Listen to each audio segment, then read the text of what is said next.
Hello madam, shout out si Ma'am Arlene. Nga ni chat na gyud siya kay nangumusta kay wala na daw ko'y post.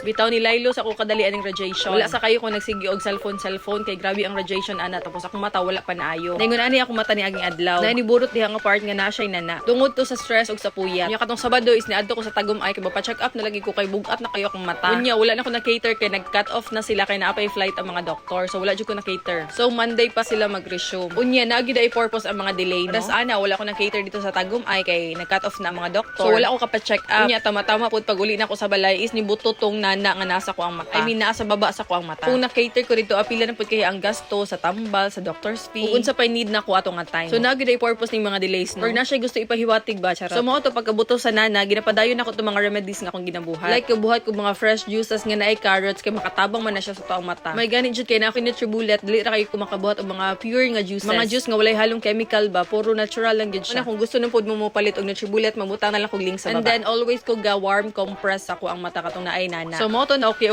na akong mata. Manang gid na mag-abusar sa to ang lawas. Kay gasto kayo masakit. So mo na ni akong mata karon okay na siya. Nya naka-unboxing na ko sa free sample nga niabot gihapon. So trabaho na sad ta kay Monday na pod.